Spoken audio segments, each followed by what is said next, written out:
mulher, corpo, espiritualidade, intuição, autoconhecimento, saúde, amor, sexo, feminismo, luta, voz.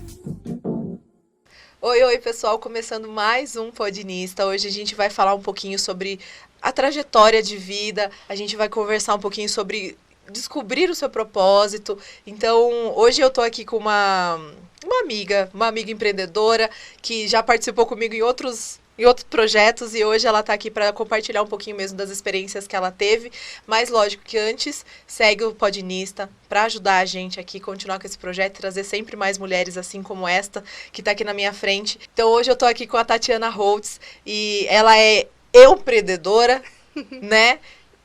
Trabalha na área de contabilidade, mas Tati, fala quem é você, se apresente, daí a gente começa a conversa. Eu sou Tati Holtz, podem me chamar de Tati. Eu tenho 37 anos, sou formada em administração e ciências contábeis. Não sou sorocabana, vim com 15 anos para cá, mas Sorocaba é minha terra, né? Eu venho de uma área de empresas, né, de administração e ciências contábeis, é a minha formação na Uniso. E trabalhei por 12, 13 anos em multinacionais, na área de controladoria e contabilidade. Como que foi esse momento da sua vida de trabalhar no mundo corporativo? Como que era uma rotina? Foi muito bom, na verdade, porque era tudo que eu sempre quis. Eu nasci em Osasco, os meus pais foram bancários, então eles trabalharam lá dentro da Cidade de Deus, no Bradesco. E aí meu pai se aposentou muito cedo, junto com a minha mãe, e a gente foi para Sarapuí, uma cidade daqui do interior, pequena. Lá eu fiquei por 7 anos estudando, até os 15 anos. Mas como era uma cidade pequena, era pequena para mim. Eu não me lembro na época o que eu sonhava, eu só queria sair de lá para poder vir trabalhar numa cidade maior, no caso seria Sorocaba, onde meus avós estavam. Então, quando eu vim para cá e cheguei, eu fiquei vislumbrada com a cidade de Sorocaba.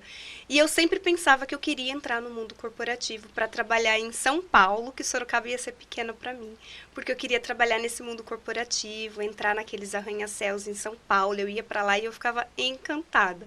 Até hoje eu adoro ir para São Paulo e ficar olhando aqueles prédios e falar, putz, eu entrei num prédio desse, vestida aí toda bonita, toda com aquelas saias, enfim, eu tenho aí um orgulho mesmo de toda essa trajetória que eu fiz. Foi por mim, né? Não foi por ninguém mesmo. A gente sempre acha que a gente não é merecedora daquilo que a gente tem. Eu sinto muito isso, porque eu não tive uma vida sofrida, de fato, assim, de passar necessidades. E aí, às vezes, pensando em toda a minha trajetória, penso, mas será que eu mereço estar aqui agora, onde eu estou, fazendo o que eu estou? Eu me pego muito pensando isso, porque eu vejo muitas histórias de mulheres empreendedoras, agora trabalhando com elas, que é uma outra história, é uma história mais sofrida, de necessidade mesmo. E aí eu fico pensando, será que eu sou merecedora? Mas aí todo mundo merece o que você tem, né? E todo mundo merece. Eu sempre, nos aniversários, a gente fala, você merece tudo de bom, né? A gente sempre tem essa frase meio que, você merece. Mas não é você, todo mundo merece. Quando a gente fala isso, parece que o outro não merece. Mas todo mundo merece, né?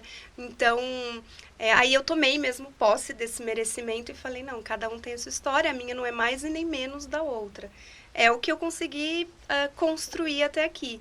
E eu acho que isso veio do corporativo também, né? O corporativo é um mundo meio difícil para a mulher. É competidor, né? É muito competidor, né? Eu trabalhei em indústrias com muitos homens, então é difícil, você vai com uma saia, você tem sim assédio, é complicado esse outro lado ainda de você provar que você é competente, não porque você é mulher, não porque você está usando uma roupa mais justa, né, um sapato alto, então é difícil, isso também foi um pouco complicado, mas era o meu sonho e era o que eu queria fazer na época, né, mas eu tinha um outro sonho, que era a maternidade. Então, antes da gente... Só para vocês saberem, né, pessoal? Toda vez, antes de começar o pod, a gente sempre faz uma organização do que a gente vai conversar aqui com a entrevistada. Então, a gente já conversou e a gente ia começar falando de outro assunto, mas eu falei, não, é a sua trajetória que vai fazer com que as mulheres se identifiquem com você e vejam que não é merecedora, Tatiane. Pelo amor de Deus, né, Tatiana? Mas enfim, vamos lá. Você também tinha um outro sonho que você teve que conciliar com essa vida, querendo ou não, puxada, né, do mundo corporativo. Quando eu estava no mundo corporativo, eu já tentava engravidar, mas eu não conseguia. E aí eu descobri que eu tinha um problema de endometriose, que, né, acarreta aí para a maioria de nós mulheres. A maioria das mulheres tem endometriose. E aí eu descobri muito tarde, e aí foi difícil de eu conseguir ter uma gestação naturalmente. E aí eu estava faltando muito do trabalho. Era em Tatuí que eu trabalhava numa indústria, eu já tinha um cargo aí de coordenação. E aí eu faltava demais para poder ir para outra cidade tentar a fertilização. E aí eu estava vendo que não dava para conciliar. Né? Não deram certo essas fertilizações, e aí no fim eu acabei fazendo um acordo nessa indústria para focar na maternidade. Eu já tinha aí, vamos dizer que realizado o sonho de trabalhar no mundo corporativo, de chegar ali numa coordenação, não dava mais para que eu chegasse numa gerência, eu ia ter que abdicar do meu sonho de maternidade. Que acontece com muitas mulheres que chegam em cargos de gerência, elas não são mães, né? Talvez por uma opção, claro, delas, mas talvez porque realmente não deu para conciliar. A vida não deu uma brecha para que esse plano também entrasse. E aí eu falei, não, eu preciso parar. Aí é o momento de eu escolher. Não, eu já fiz 2 fertilizações, eu vou para a terceira e acabou, porque também a gente não tem fim, né? A fertilização é algo que você fica fazendo, o dinheiro vai indo, porque você quer ter o filho, mas às vezes não acontece. Então, eu e meu marido, a gente sempre colocou, são 3 e acabou. Porque aí o dinheiro vai acabar e acabou. E aí, então, fiz um acordo, e aí com o dinheiro da rescisão, era a última fertilização. E aí, essa última fertilização deu certo. E aí, a Helena veio, né, depois aí de 8 anos, eu consegui realizar o sonho de ser mãe. E eu também era muito cobrada, mas por mim mesma, que eu queria dar uma neta ou um neto para os meus pais. Como eles já têm aí 70 e poucos anos, inclusive hoje é aniversário da minha mãe. Parabéns. Eu sou a única filha, mulher, então eu tinha essa cobrança interna minha de que não, eu preciso dar um neto e um neto para minha mãe, porque ela, né, eu tenho 3 irmãos homens, então são cunhadas, não é a filha, né? Então eu me cobrava muito por isso. E aí deu certo, aí veio a Helena, depois de 8 anos e 3 fertilizações. E depois disso, como que foi? A vida deu uma virada aí. Eu sou muito do planejamento, né? Administradora, contabilidade, é muito do tudo certinho. Então, eu sempre fazia historinhas na minha cabeça, juro, gente. Antes de dormir, eu fazia muita história de como seria a minha vida. Desde lá, quando eu saí de Sarapuí. E aí, eu sempre, né, imaginava, sei lá, ia num apartamento, 3 dormitórios, 2 dormitórios, um era do bebê. Então, eu sempre fazia essas histórias na minha cabeça. E aí, claro, a vida não foi nesses percalços até aí, então, aconteceram tudo isso que eu falei.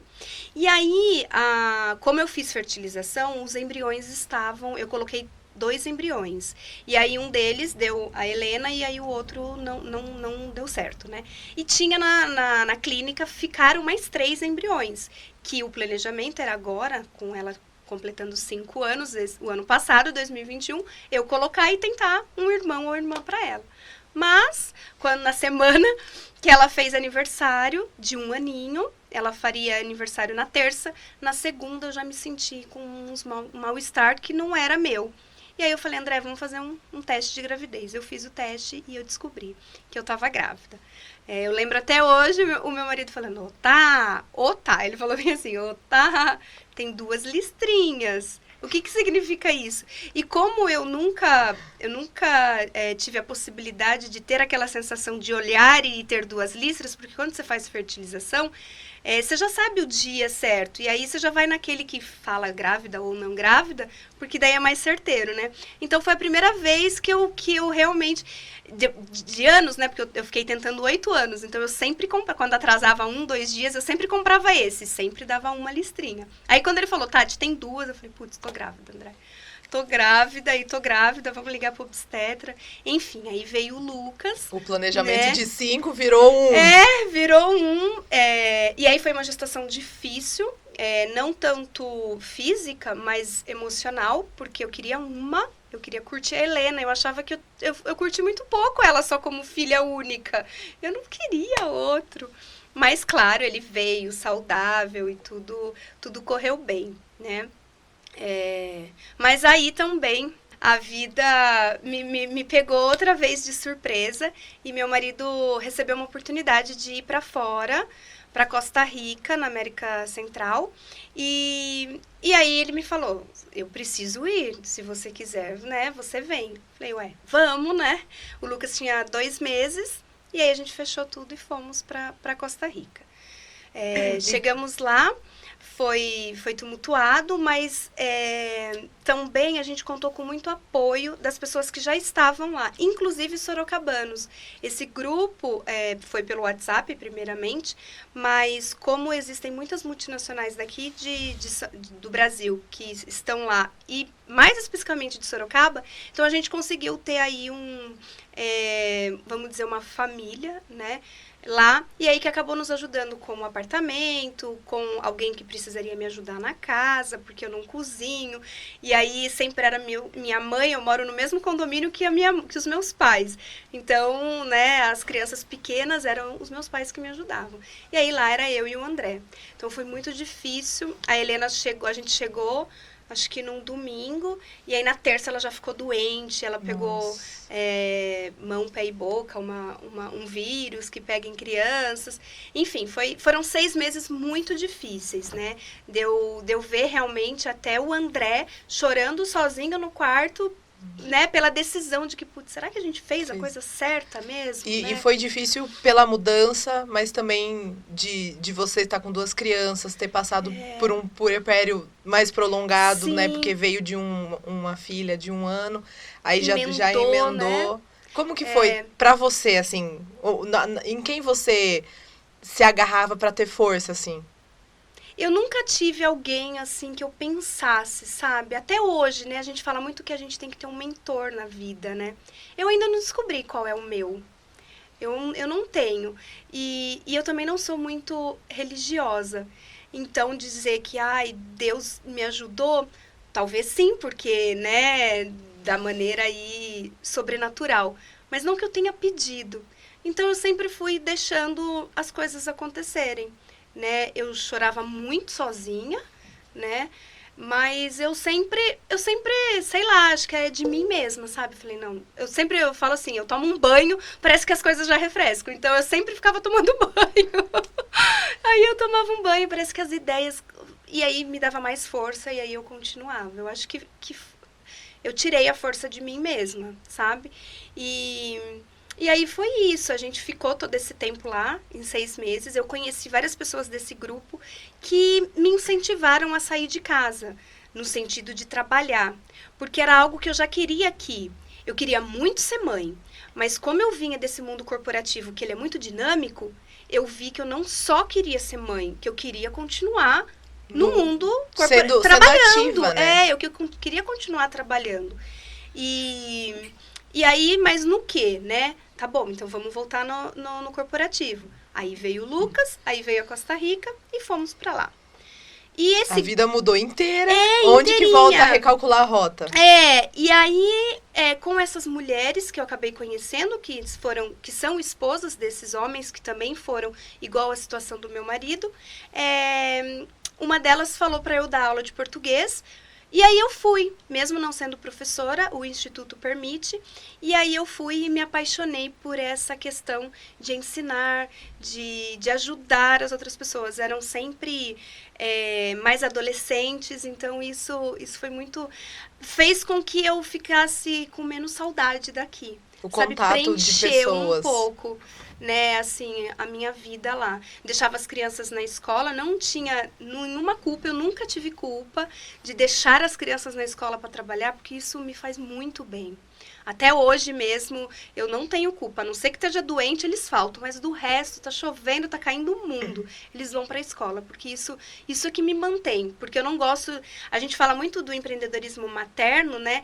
Mas é difícil você trabalhar com alguém aqui, ó, na nossa perna. Mamãe, eu quero mamar. Mamãe faz isso, mamãe faz isso. É muito romantismo que a gente prega do empreendedorismo materno. Mas, gente, é terrível. Você tá lá fazendo um imposto de renda, você tá lá mexendo com os números e tem uma criança com você. Né? Então, assim, a gente também tem que desromantizar, porque é difícil trabalhar com criança, então é muito melhor que vá para a escola, né? Não, e eu acho super importante você falar, porque às vezes as pessoas realmente sentem muita culpa, né?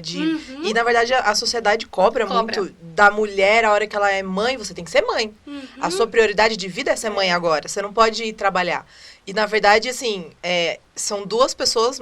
Né, duas funções morando dentro da mesma pessoa. Sim. Então, você tem que sempre cuidar de você, porque se você não tá bem, você não ia ser uma boa mãe. Né? Então, se você sabe que para você trabalhar é importante, você tem que trabalhar, porque a hora que você voltar para casa, você vai conseguir dar atenção daí para os seus filhos, Sim. dar o amor que eles precisam. Exatamente. A gente fala muito isso, né, da culpa. E eu tenho muitas amigas que têm culpa mesmo. Mas eu falo, gente, você precisa desse tempo. Como que você tá lá fazendo um crochê, um lacinho, né? O próprio brigadeiro, né? Na cozinha, fazendo o seu bolo, você que é confeiteira.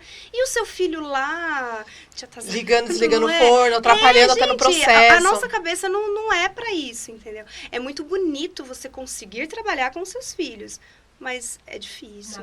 Na prática é totalmente diferente. Mas eu acho que para os filhos ir para a escola, ter essa interação com outras crianças é super importante. Até para desapegar um pouco, porque fica muito colado ali só com adultos, ele não tem uma convivência com crianças. Quando vê criança até assusta, né? Exato. Então é até bom, eu acho... É a socialização, né? A criança também precisa de saber que existem pessoas fora da casa.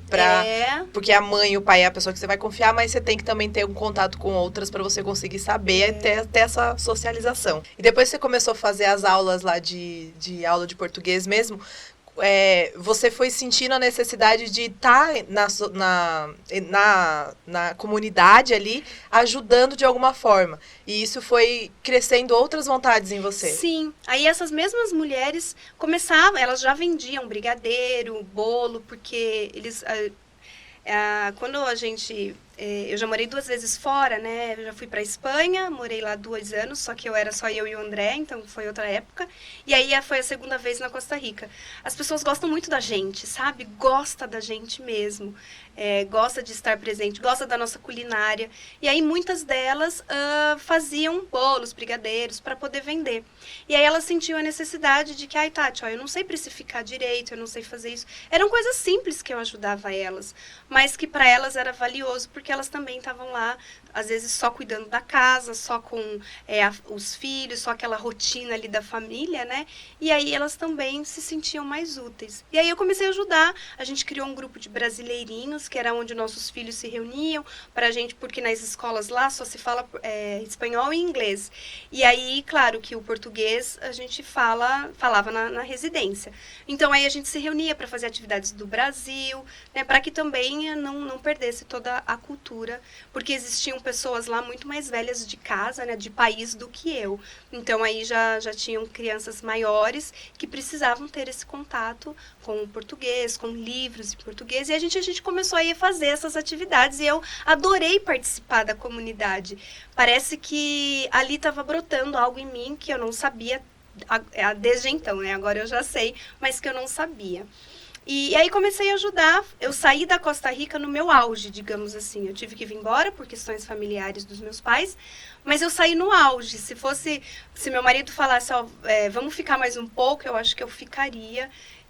Porque eu saí no auge, eu tinha aula de manhã, tarde e noite, eu não via as crianças, via muito pouco as crianças, porque lá é muito parecido com São Paulo, de trânsito, então você tem que sair muito cedo da sua casa para poder chegar no trabalho. Então, praticamente eu não via eles, era o André que cuidava, até o meu filho é muito apegado a ele por conta disso, né? Mas eu tava amando, gente, eu tava amando. Era aquilo que eu queria mesmo, sabe? Era ser ativa não só para os filhos, tava deixando um pouco a desejar, mas eu tava me sentindo muito bem como mulher. né? Como realizada. Em outro país, né? Quando eu fui pra Espanha com meu marido, eu fui realmente só como esposa. E eu era só turista. Então, eu era tipo uma madame que só passeava, só comia em restaurante, porque foi outra época da vida, né? Mas, e aí, quando eu estava nessa época na Espanha, eu sempre queria trabalhar, porque eu achava lindo as pessoas saírem do trabalho, ter amizade com pessoas do trabalho, que eu até tinha, mas era do meu marido, né? Então, é diferente, Não eram né? seus colegas de Não trabalho. eram os meus colegas, então eu sempre quis isso. E aí também eu consegui realizar na Costa Rica isso, esse sonho. Eu nunca coloquei esses sonhos no papel, mas contando minha trajetória nesse momento, nesse 2021, eu acabo percebendo que tudo realmente que eu pedi, que em algum momento da minha vida eu lancei para o universo, eu Ele realizei. retornou. É estranho, eu já falei que eu não sou religiosa, mas é engraçado, porque é exatamente tudo. E aí, uma vez, uma psicóloga me falou, Tati, tudo que você pedir para Deus, toma cuidado com o que você pede para Deus. Porque, e na época eu era mais religiosa. Porque ele vai fazer seu pedido exatamente do que você pediu. Então, toma cuidado com o que você joga pro universo, né? E aí, eu nem tinha me dado conta disso. Faz pouquíssimo tempo que eu me dei conta de que tudo que eu pedi em algum momento da minha vida, eu acabei realizando. Foi, acho que numa ida de carro, assim, que eu descobri. E daí, você teve que voltar por conta dos seus pais. E aqui, como que foi o recomeço? Outra vez um recomeço, né? E pra mim é um pouco difícil. Eu sou taurina e eu gosto muito da estabilidade. Eu gosto da estabilidade financeira, eu gosto da estabilidade de ter uma casa fixa, né, assim, para morar. Então, foi um pouco complicada essa volta. Mas eu estava no Brasil, era minha casa, eram os meus pais, muito próximo dos meus pais, meus filhos, né, e o marido. E aí, em 6 meses, começou um pouco a apertar a questão financeira mesmo, aí meu marido, você precisa fazer alguma coisa, você precisa... Aquela cobrança que vem mesmo, né, por mais que você tenha aí um marido que te apoie, o dinheiro precisa entrar, porque precisa pagar as contas. E aí ele falou, faz uma faculdade de ciências da computação, enfim, alguma coisa de programação, porque é a área dele. Então ele achou que ele poderia me ajudar com um estágio rapidamente, enfim, ele achou que poderia ser viável para mim. Mas eu não gostei. E aí, então, veio uma oportunidade em 2020, no comecinho, junto com meu irmão e mais uma outra pessoa, para abrir um escritório de contabilidade. Eu sempre quis empreender, assim, em algum momento da minha vida eu pensei. Quando eu fui para a Espanha, eu fiz curso de depilação, porque eu pensava em ser massagista e depiladora lá na Espanha, mas acabei que não dando certo nisso. E eu sempre pensava em empreender, eu tinha isso, ainda mais como eu fiz administração, então a gente acaba pensando em ser empresária alguma vez na vida, quando você faz administração. Você carrega de alguma forma a vontade de administrar mesmo. Mas quando eu pensava em ser empreendedora, eu pensava em outra área. Tipo, eu fui fazer massagista, depilação, ou eu pensava em artesanato, eu fiz uma época scrapbook. Os livros de scrapbook que eu aprendi na Espanha e fiz uma época aqui no Brasil. Então, eu sempre pensava em outra área, não na minha. Eu nunca tinha pensado em ser empreendedora em contabilidade, na área que eu sei fazer, na área que eu gostava de trabalhar. E aí, então, eles me convidaram para ir e foi um empurrão para mim, porque eu acho que sozinha eu não teria tomado essa decisão. Ela durou pouco em relação a eles, porque os propósitos eram diferentes. E aí, eu continuei, porque eu já tinha um cliente. E eu fiquei realmente com vergonha de poder falar, olha, eu não vou mais, eu fechei o escritório porque aconteceu divergência de pensamento e aí eu não vou mais poder atender você. Aí eu falei, não, eu não vou fazer encarar. isso. Eu vou atender você, pensei comigo. E aí, claro, né, a gente sempre começa com o cliente número 1. E aí, então, do 1 foi pro 2, 3. E aí eu consegui, 2020, mesmo na pandemia, foi bem difícil, porque eram crianças pequenas, de idade próximas, em casa, né? Foi a época do imposto de renda, que 2020. Foi março e abril, né? Uhum. Que foi a época a maio, que daí o governo coisou um pouquinho o prazo, estendeu um pouco o prazo. E aí eu tava lá fazendo imposto de renda, trabalhando com as crianças em casa. Quantos anos elas tinham? Em 2020, a Helena tinha 3 e o Lucas tinha 1 ano e meio, 2 aninhos. Então foi bem difícil. 2 crianças né? pequenas, no meio de uma pandemia e empreendendo. levar eles na minha mãe. Minha mãe mora pertinho de casa. Mas por conta que a gente não sabia do vírus, né? Aquela coisa, então 2020 foi um pouco mais tumultuado. As aulas só voltaram em novembro. Então, aí ficaram todo esse tempo em casa. O André baixou a mesa dele também, ele foi para home. E aí ficaram os dois pais ali no meio da sala, no meio dos brinquedos. Foi terrível. Mas eu consegui. E mesmo assim, os clientes vinham, né? Era engraçado. E eu comecei a pegar mesmo o gosto por isso. E aí, 2021 é que realmente o escritório, assim, se concretizou de fato. Porque eu acho que eu descobri meu propósito. Que não é só ter um escritório de contabilidade. E aí, então, em 2021 foi quando deu mesmo um boom, né? Os clientes chegando. E aí, eu continuei em casa, mas passamos por uma reforma no meio do ano, não conseguia mais ficar lá. Contratei uma funcionária, que aí eu precisaria mesmo de uma. E aí, hoje eu tenho um espaço físico que ainda está sendo montado, com um pouquinho de custo, porque a gente sabe como que é, né? Mas ainda vou poder levar vocês lá para tomar um café. Eu super aceito. E gravar um vídeo. Isso. Um filme. Vamos fazer várias coisas lá. É verdade. E aí, então, eu descobri meu propósito, que não é só trabalhar com o escritório de contabilidade. Eu não quero, aqui em Sorocaba, ser mais uma contadora que vai aí ajudar, né, fazer a sua rotina contábil. Não é só isso. Você vai ter aí um escritório que pensa no lado social também. Então, aí eu em 2020, 2021, eu fiz algumas ações, mesmo que pequenas, porque a gente é uma formiguinha ainda, né? Mas o intuito é esse, não ser só um escritório e poder ajudar nós, mulheres empreendedoras. É esse, na verdade, o que faz realmente eu pulsar, assim, e eu ficar com os pelinhos arrepiados. Esse é um trampolim para outras. É um trampolim, exato, né? Porque a gente sempre, na formalização, a gente fala, eu vou começar como MEI. Nossa, mas você trabalha com MEI? As pessoas me perguntam, né? Você já tem que começar com outros níveis de empresa. Eu falei, sim, porque esse MEI vai um dia crescer. E é isso para mim, porque aí eu vou ver esse crescimento. Porque eu também comecei com um cliente. Então, o meu crescimento é o seu e o seu crescimento é o meu. É isso que eu penso. Maravilha. E assim, hoje você vê assim, o seu trabalho mesmo de uma forma mais completa mesmo, de não ser apenas a contadora, né? Mas também tá ali para apoiar essas clientes e de alguma forma também dar um direcionamento para elas. Isso, e às vezes nem é minha cliente, porque eu participo de alguns grupos de networking de mulheres e às vezes nem é minha cliente, me pergunta alguma coisa no WhatsApp e aí eu vou falar, não, a consultoria é X, você marca uma consultoria comigo. Jamais eu vou fazer isso. Não consigo fazer isso, porque não é de mim, eu não sou só contadora porque eu preciso ganhar dinheiro, né? Porque todo mundo abre um negócio porque também precisa gerar lucro aquele negócio. Mas é muito mais do que isso. Então, todo mundo que chegar a mim vai ter aí sempre abertura. Eu sou super disponível, porque é esse o propósito mesmo, né?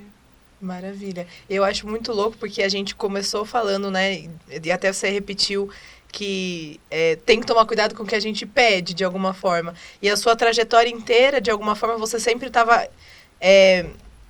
não sei nem se pedindo, mas mostrando para o mundo que você queria mais, que você podia mais, né? E hoje você está aí levando esse pensamento para outras mulheres. É bem...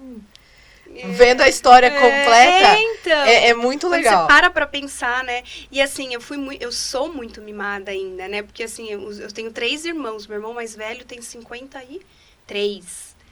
Minha mãe me teve com 35. E assim, foi igual a Helena para mim. Muito desejada, porque ela só tinha 3 meninos.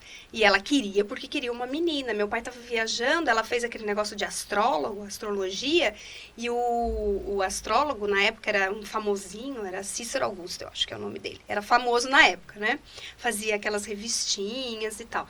E aí ela mandou uma carta para ele, e ele falou que tinha que ser naquele dia X para que viesse a menina. E meu pai estava viajando. Aí não sei como eles se falaram, porque na época não tinha celular, nada, né? Mas ela conseguiu avisar ele conseguiu pegar um voo e vieram, e aí foi naquele dia. E aí veio uma menina. E aí na família eu era a única menina. Gente, mais planejado impossível. Eu era a única menina do lado do meu pai, da minha avó. Então, assim, eu fui muito paparicada. E aí, quando minha mãe... em toda a minha vida, eu sempre escutei deles. Nossa, mas a Tati é isso, de mimada. Daí vem as nossas crenças limitantes, né? Mas, nossa, a Tati não vai... Imagine ser empreendedora, como... E eu sempre tinha na cabeça de que eu não conseguia vender. Então, eu falava, meu Deus, eu não posso abrir um escritório de contabilidade. Como que eu vou captar cliente? Eu não sei vender. Como que eu vou oferecer o meu serviço? Né? E isso até os meus irmãos são culpados, porque aí, como 3 irmãos, né? É um mundo machista, infelizmente, né? Então, para mim, como eu falei, eu não me sentia merecedora também nessa questão. Porque parece que a vida foi um pouco fácil para mim, digamos assim, né? Não nasci em berço de ouro, mas foi um pouco mais fácil do que para outras pessoas. Você tinha pessoas à sua volta que te apoiavam. Isso, é uma família estruturada, né? Que hoje em dia é muito difícil a gente ter aí uma família estruturada, infelizmente. Então, então isso talvez fez com que, né, me ajudou nessa trajetória. Mas aí eu penso, foi realmente por mim, porque se as outras pessoas... Claro, pai e mãe sempre, de alguma maneira, acaba apoiando. Mas assim, foi pelo meu desejo, por essa ânsia de sempre querer mais, né? Eu lembro quando eu comecei o escritório, eu sempre falo, até hoje, eu fecho a minha contabilidade de escritório, eu falo pro meu pai e pra minha mãe, enquanto que o balanço, sabe? De, ai pai, ó, eu consegui mais clientes esse mês e tal, para compartilhar a conquista, né? E aí, num momento, eu falei, ai pai, hoje eu tenho 10 clientes. E aí ele falou, nossa, que bom, né? Já tá bom, né? Já chega, né? Aí já é seu limite, né? Eu falei, pai, eu não tenho limite. Meu limite é o céu, assim, eu não, né? A gente não pode se limitar. Claro que a gente tem por conta de produtividade e tudo mais, né? Sim. Mas assim... Mas é aquela coisa de estar aberto. Porque, exato. assim, outra coisa que eu vejo muito é que, por mais que você teve que mudar e recomeçar várias vezes, você e seu marido também estavam sempre abertos às possibilidades. Sim. Então, de você estar aberto para as possibilidades, você abre caminhos para que as coisas funcionem. Exato. E aí eu falei, não, pai, não tem isso, né? Então, mesmo quando eu tive o parto normal, minha mãe falava para mim, não, você não vai conseguir, porque você se corta e chora, né? Você não tem força para dor. E nada a ver, eu consegui parir os 2 filhos de parto normal, do jeito que eu imaginei. Mas, assim, parece que essas crenças limitantes, elas são muito fortes na gente. Principalmente dos pais, né? Dos irmãos, das irmãs que estão ali por perto mais. E aí eu sinto muito isso e eu tento quebrar. Né? E tento não passar para os filhos, mas daí já é outro papo, porque é muito difícil. É muito. Mas eu acho que você trabalhando em você primeiro... eles vão poder ter um reflexo diferente. Eles vão poder ver e falar assim, não. Né, tem uma pessoa ali que vê, que tá me mostrando que existem outros caminhos, outras formas. É difícil, mas a gente tem que tentar acertar um pouco mais com eles do que nossos pais aceitaram. Porque também eles acertaram de alguma maneira, né? Claro. Mas é aquele negócio, a gente acerta errando, né? E eles também. Então, eles também não têm culpa disso, né? Eu não acabo culpando eles. Mas, de certa forma, isso acaba que prejudica na vida adulta. Mas você também não pode... Eu sempre fui dessa. Não... É o que eu falei, vamos tomar um banho, vamos sacudir a poeira e vamos começar. Seguir em frente. Vamos seguir em frente, exato. É isso. Maravilha. Gente, se vocês não ficaram inspirados, porque eu fico imaginando o seguinte... A reviravolta que foi todos os últimos, 4 anos? Sim. Parece, né? Pela história que você contou, parece que foi muito mais tempo, né? Então, a gente tem que ter sempre em mente de que as coisas não são eternas, né? Elas não param no tempo. Elas continuam evoluindo e a gente tem que continuar evoluindo e fazendo o nosso melhor onde a gente estiver. Exatamente. E sempre jogar para o universo mesmo o que você quer, né? Como eu falei, eu não tenho uma base de espiritualidade ou religiosa, então eu sempre joguei. E sempre vieram coisas boas. Então, independente disso, né, não só também atribuir a Deus algo, mas a você mesmo de que não, eu vou correr atrás, eu vou fazer. E talvez lá em cima ou em algum lugar, que se tem algum lugar, acaba que abençoando de qualquer maneira, mesmo você nem sabendo. Você acaba sentindo e vai, entendeu? Só que você não vincula isso a um Deus, mas no fundo. Eu acredito em Deus, mas eu acredito que Deus é uma força maior. Né? Então, ele tá em todos os momentos porque ele tá dentro de nós de alguma forma que a gente consegue ter essa comunicação e jogar pro universo, né, o que a gente precisa. Maravilhoso. Tati, agradeço demais de você ter vindo, de dividir a sua história com a gente. Eu tenho certeza que muitas mulheres vão se sentir... vão se identificar, vão ver que tá tudo bem, elas colocarem elas de prioridade, né? Sim. De fazer a carreira, de conseguir correr atrás do que deseja, né? Que eu acho que é o mais importante, a gente conseguir se livrar, às vezes, de alguma coisa que nos trava, de correr atrás do que a gente quer e colocar a força ali em nós, porque é nós por nós, de alguma forma. Né? Exatamente. Não deixar, claro, os seus sonhos como mãe, como esposa, né? Buscar sempre as pessoas que te apoiam, né? Nunca... Sempre vai ter um que vai falar, esse mesmo meu irmão, até hoje eu percebo que ele queria estar comigo no escritório, né? E aí, uma palavrinha ou outra sempre parece que não é tanto de incentivo, mas deixa ele e vamos seguir em frente. É isso que eu acho que as pessoas têm que pensar, ainda mais no mundo de hoje em dia, que nós mulheres precisamos estar unidas mesmo, de fato, né? Apoiar realmente o trabalho da pequena, comprar, né? Agora tá chegando o Natal, enfim, comprar da pequena, não precisa ir no shopping, hoje em dia tem tanta opção das mulheres empreendedoras e a gente não sabe a história delas. Muitas passam por vulnerabilidades e aí precisam, de fato, que a gente compre aquele sabonete que custa R$20, R$30 e você vai no shopping, você quer comprar um L'Occitane da vida, né? Então, eu acho que o apoio das mulheres, eu penso muito isso. Eu faço muitos cafés e os networkings nesse propósito. Os meus cafés, eu acabo pegando um bolo de uma empreendedora, o salgado da outra, e aí depois, hoje é aniversário da minha mãe, eu preciso de um bolo, tá? Então eu vou pegar. Eu tenho clientes, né? E eu sempre tenho clientes dos mesmos segmentos. E aí eu tento sempre pegar um pouco de cada um para que cada um também se sinta importante dentro disso. Isso é extremamente importante, porque às vezes a gente acha que o apoio, ele precisa ser alguma coisa muito grandiosa. E na verdade não, ele pode ser uma escutativa, como você falou, de quando as pessoas precisam de ajuda, eu não vou ficar fazendo mentoria. Não. Se eu posso ajudar, eu vou te ajudar. Então, ter essa mente, ajudar com as pequenas coisas. Se você pode... comprar uma lembrança com uma empreendedora de artesanato, faça. Se você pode ouvi-la, se você pode convidar ela para vir num podcast. Isso, abrir espaços e ajudar ela de alguma forma. Exatamente. Maravilha. Tati, mais uma vez, muito obrigada de ter vindo aqui, tirado um tempinho, conversar com a gente. Eu me inspiro de ouvir outras histórias e me encoraja mesmo a continuar e fazer por merecer, né? Porque eu acho que é isso, é continuar e ter essa força. E quando a gente vê outras mulheres que têm essa força, a gente sabe que a gente pode também. Então, muito obrigada por dividir. Fale as suas redes sociais para as pessoas te seguirem. Holtz Moraes, HOLTZ, Moraes com I, contabilidade. A principal, que é o Instagram. Vai lá seguir ela para você conhecer e quem sabe participar de um café com você para se conhecer janeiro, melhor. A gente já tem aí a data do próximo, logo a gente divulga depois. Maravilha, maravilha. E para você que escutou ou assistiu até aqui, eu agradeço muito de você ter vindo até o final mesmo para escutar o pod. E não esquece de compartilhar o Podinista com outras pessoas para a gente conseguir crescer esse projeto e sempre trazer mais pessoas aqui para trazer essas trajetórias que são super importantes para a gente conhecer. Então, muito obrigada e eu vejo vocês na próxima semana. Tchau, tchau.